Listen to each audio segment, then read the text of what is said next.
তো আমাদের আজকের ক্লাসটা হচ্ছে পাইথন ডাটা স্ট্রাকচারের ডিকশনারি লাস্ট 5 নম্বর টপিকটা। তো ডিকশনারি হচ্ছে বেসিক্যালি তোমার আমাদের কার্লি ব্র্যাকেটের ভিতরে দুইটা পার্ট থাকে ডিকশনারিতে। কার্লি ব্র্যাকেট দ্বারা তো আমরা হচ্ছে সেট করে প্রকাশ করতাম, এখানে কার্লি ব্র্যাকেটের ভিতরে আমাদের দুইটা পার্ট থাকে, একটা হচ্ছে কি পার্ট আর একটা হচ্ছে ভ্যালু পার্ট। আর কি এবং ভ্যালুকে কোলন দ্বারা আলাদা করা হয়, ঠিক আছে। এখানে হচ্ছে কি এবং ভ্যালু পরস্পর সম্পর্কযুক্ত, এই কিউ এবং এই ভ্যালু পরস্পর সম্পর্কযুক্ত। যেমন কেমন মনে করলাম আমরা গত ক্লাসে থ্রিলার নিয়ে কথা বলছিলাম, থ্রিলার মুভি বা হচ্ছে এই রোমান্টিক মুভি এগুলো নিয়ে কথা বলছিলাম। তো মনে করো থ্রিলার মুভিটা হচ্ছে 1982 সালে রিলিজ হয়েছে, ব্ল্যাক টু ব্ল্যাক মুভিটা 1980 সালে রিলিজ হয়েছে। তো এই বিষয়টা হচ্ছে সম্পর্কযুক্ত, থ্রিলারটা এখানে হচ্ছে কি আর 1982টা হচ্ছে ভ্যালু, এখানে ব্ল্যাক টু ব্ল্যাকটা হচ্ছে কি আর 1980টা হচ্ছে কি ভ্যালু। তো এটা হচ্ছে একটা ডিকশনারি, ঠিক আছে। তো ডিকশনারিতে আউটপুট হইলে এভাবে, তাহলে লেখার নিয়ম হচ্ছে প্রথমে কি থাকবে, তারপর হচ্ছে সেমি কোলন থাকবে, তারপর হচ্ছে ভ্যালু থাকবে, ঠিক আছে। দেন আরেকটা কি এবং ভ্যালু লেখার জন্য মাঝখানে একটা কমা দিতে হবে, এটাই হচ্ছে নিয়ম।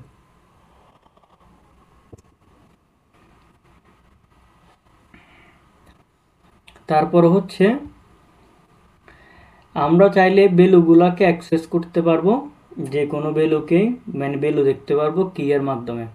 যেমন কি ডিক, আমি যদি এখানে কিটা ইনপুট দেই তাহলে তার করসপন্ডিং ভ্যালু যেটা সেটা আউটপুট হিসেবে দেখাবে। আমি জাস্ট কি করলাম, ডিক মানে হচ্ছে আমার এখানে যেটা ভেরিয়েবল আছে ডিকশনারি, ওই ডিক ভেরিয়েবলটা এবং হচ্ছে থার্ড বন্ধনীর মধ্যে কিটা পাস করলে আমার হচ্ছে ভ্যালুটা আউটপুট হিসেবে দেখাবে। এখন আমরা এখানে যে কোনো একটা ডিকশনারিতে আমরা নতুন ভ্যালু অ্যাড করতে পারবো, ভ্যালু ডিলিট করতে পারবো, যে কোনো ধরনের অপারেশন চালাতে পারবো। অ্যাড করা, রিমুভ করা এবং পরিবর্তন করা। তো এখন কোনো একটা ভ্যালু যদি আমরা অ্যাড করতে চাই তখন হচ্ছে ডিকশনারি মানে ডিক মানে ওই ভেরিয়েবলটা এবং কার্লি ব্র্যাকেটের ভিতরে নতুন কিটা থাকবে এই পাশে, কার্লি ব্র্যাকেট কার্লি বলতেছি এই স্কোয়ার ব্র্যাকেট মানে হচ্ছে তার বন্ধনীর মধ্যে, এখানে হচ্ছে এটা কি আর হচ্ছে ভ্যালুটা থাকবে এই পাশে 2007, ঠিক আছে। তাহলে আমি যদি রান করি আমার এখানে দেখা যাচ্ছে কি নতুন একটা ভ্যালু অ্যাড হয়েছে, গ্র্যাজুয়েশন 2007, ঠিক আছে। এখন ওই কোন একটা ভ্যালু যদি আমরা রিলেট করতে চাই তাহলে আমরা সবসময় হচ্ছে কি নিয়ে ডিলেট করব, মানে ভ্যালু দিয়ে ডিলেট করব না, কি ডিলেট করলে তার ভ্যালু সহ করসপন্ডিং ভ্যালু সহ একসাথে রিলেট হয়ে যাবে। তাহলে আমরা ডেল ফাংশনটা ব্যবহার করলেই জাস্ট যাকে ব্যবহার করব ডিক ভেরিয়েবলটা এবং হচ্ছে তৃতীয় বন্ধনীর মধ্যে ওই কিটা পাস করে দিলে ওই পুরো কিটা এবং ভ্যালুটা একসাথে ডিলেট হয়ে যাবে। এখানে দেখা যাচ্ছে কি এবং ভ্যালু একসাথে ডিলেট হয়ে গেছে। এখন আমরা তো কোনো একটা ভ্যালুর কি যদি জানতে চাই, মানে কি দ্বারা ওই ভ্যালুটা দেখতে পারি, ঠিক আছে। এখন ওই কিটাই ওই ডিকশনারির মধ্যে আছে কিনা সেটা কিভাবে যাচাই করব। আমরা জাস্ট কিটা লিখব, ঠিক আছে।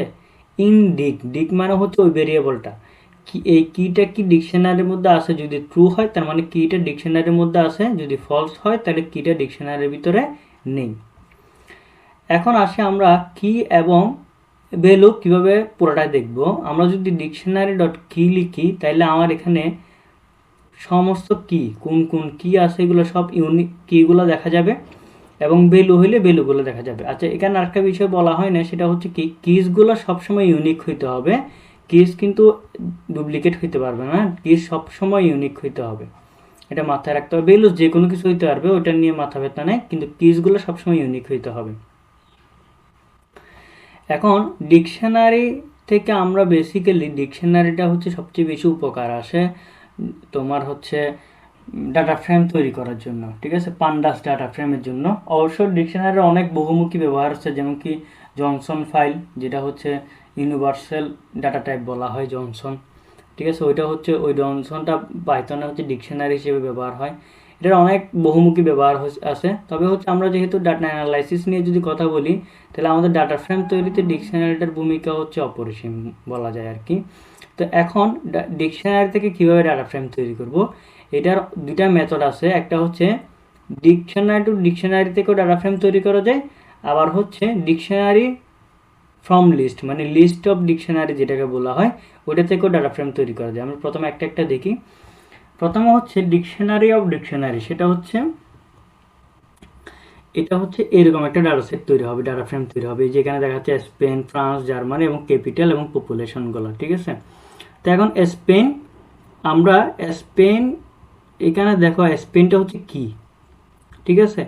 এই কি এর আন্ডারে এটা পুরোটা হচ্ছে ভ্যালু, এখানে একটু খেয়াল করতে হবে, এটা পুরোটা হচ্ছে কি ভ্যালু, এবং ভ্যালুর মধ্যে দুইটা ভ্যালু আছে, আবার ভ্যালুর ভিতরেও সেটা হচ্ছে একটা ডিকশনারি, ঠিক আছে। তাহলে ক্যাপিটাল আছে মাদ্রিদ, পপুলেশন আছে এত।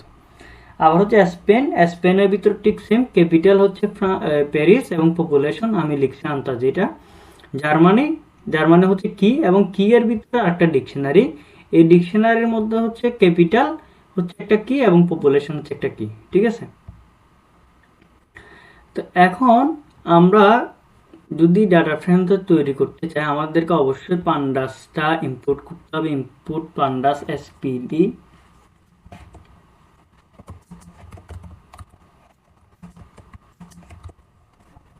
ঠিক আছে। আমি এটা রান করলাম। দেন এখানে পান্ডাসে ডাটা ফ্রেম নামক একটা মেথড আছে, যেটার দ্বারা আমরা হচ্ছে তোমার কি করে থাকি, ডাটা ফ্রেমটা তৈরি করে থাকি। তো এখানে আমি জাস্ট এই মেথডটা কল করলে আমার হচ্ছে ডাটা ফ্রেমটা তৈরি হয়ে যাবে। আমরা এটা একদম ডিটেলসে দেখবো হচ্ছে যখন পান্ডাস লাইব্রেরিটা পড়া শুরু করব, তখন হচ্ছে এগুলো একদম ডিটেলসে দেখবো। যদিও বা এর থেকে আসলে ডিটেলসে দেখার মতো তেমন কিছু নাই, এটা হচ্ছে বেসিক জিনিস, আর বাকিগুলো হচ্ছে আমরা data frame data set input করে করে কাজ করব। ওইখানে তো আমরা ডাটা সেট তৈরি করব না, ডাটা সেট ইনপুট করে ম্যাক্সিমাম সময় কাজগুলো করা হয়। একটা মেথড গেল এটা। এখন আমরা যদি চাই এখান থেকে যে কোনো অপারেশন করতে পারবো। ধরো আমরা এখানে ক্যাপিটাল, মাদ্রিদের ক্যাপিটালটা, রাজধানীটা কি, সরি স্পেনের রাজধানী কি সেটা আমরা দেখতে চাচ্ছি। এখন দেখো এখানে এই স্পেন আর ক্যাপিটাল, ঠিক আছে। তো এখন প্রথম কিটা হচ্ছে স্পেন, পরবর্তী কিটা হচ্ছে কি ক্যাপিটাল, তাহলে আমাকে দুইটা কি পাস করে দিলেই তো হয়ে যাচ্ছে। যেমন কি ইউরোপ, ইউরোপের ভিতর প্রথম কিটা হচ্ছে মানে এখানে আমি ফ্রান্সের রাজধানীটা দেখতে চাচ্ছি, ওই জন্য এখানে এই অবস্থা। তাহলে ফ্রান্স এবং হচ্ছে ক্যাপিটাল, ঠিক আছে। তাহলে হচ্ছে আমার কি আসছে, প্যারিস আসছে। আমি যদি ফ্রান্সের না দেখি স্পেনটা দেখি, SPAIN, ঠিক আছে, মাদ্রিদ। তো এখন আমরা চাইলে নতুন কোনো কিছু কিন্তু আমরা অ্যাড করতে পারবো, নতুন একটা এখানে নতুন একটা ডাটা টিকে এন্ট্রি করতে পারবো।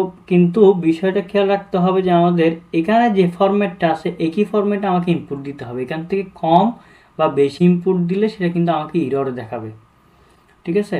তো এখন আমার এখানে ফরম্যাটটা কীরকম, প্রথমে হচ্ছে কান্ট্রি, ওইটা একটা কি, এবং পরবর্তীতে ক্যাপিটাল একটা কি, তার রাজধানীটা হচ্ছে বেলু, নামটা হচ্ছে বেলু, এবং পপুলেশন, পপুলেশনের সংখ্যাটা হচ্ছে এখানে বেলু। তো আমাকে হচ্ছে এইবার কীভাবে ইনপুট দিতে হবে, ইউরোপ, ইতালি, ঠিক আছে। ইতালিটা হচ্ছে মেইন কি আমার এখানে। দেন বাকি পুরোটা হচ্ছে ইতালির বেলু, মানে হচ্ছে এখানে জার্মানির, এটা পুরোটা হচ্ছে জার্মানির বেলু, ঠিক আছে। যদিও বা সেটা আর একটা ডিকশনারি, মানে নেস্টেড ডিকশনারি হিসেবে কাজ করতেছে, কিন্তু যাই হোক সেটা কিন্তু এই জার্মানির ভ্যালু। তো আমাকে হচ্ছে ইতালিটা, ইতালি তো অবশ্যই দেখতে হবে, এটা মানে আমি যেটা এটা আমার মতো আমি নাম দিলাম। দেন পরবর্তীতে হচ্ছে এই ফর্মেটটা ব্যবহার করতে হবে, ক্যাপিটাল বার্লিন মানে রোম, আর হচ্ছে পপুলেশন, পপুলেশন, ঠিক আছে। এইভাবে হইলে আমি একটা নতুন ভ্যালু এখানে অ্যাড করতে পারবো। তো ইউরোপ আমি দেখতেছি এখানে নতুন একটা ভ্যালু অ্যাড হয়ে গেছে। এখন চাইলে আমরা এটাকেও ডাটা ফ্রেমে তৈরি করতে পারবো, রূপান্তর করতে পারবো, যদিও এটা এখানকার আজকের মুখ্য বিষয় না। এখন আমরা তো এটা শিখলাম ডিকশনারি অফ ডিকশনারি, ঠিক আছে, মানে একটা ডিকশনারির ভিতর একটা ডিকশনারি কীভাবে। এখন একটা ডিকশনারির ভিতর কিন্তু আবার লিস্টও থাকতে পারে। যেমন আমি যদি একই জিনিস, মানে এখানে যেটা তৈরি করছি একই জিনিস যদি আমি চাইলে ভিন্নভাবেও তৈরি করতে পারবো। যেমন কীভাবে, আমি কান্ট্রি লিখলাম, পপুলেশন লিখলাম, ঠিক আছে। তারপর এখানে ক্যাপিটালের জন্য আমি আলাদা, ঠিক আছে। তারপরে হচ্ছে ক্যাপিটাল আলাদাভাবে তৈরি করতে পারি, কোনো সমস্যা নেই। তখন হচ্ছে এটাকে এখানে যে জিনিসটা তৈরি হয়েছে টেবল, এটা অনেকটা কন্টিজেন্টি টেবলের মতো, ঠিক আছে। তো আমাদের এটা খুব একটা বেশি কাজে আসে না, আমাদের সবচেয়ে বেশি কাজে আসে হচ্ছে এই ফরম্যাটটা, ডিকশনারি অফ লিস্ট যে ফরম্যাটটা আছে এটা। যেমন আমি এখানে যদি আরেকটা তৈরি করি, সেটা হচ্ছে কি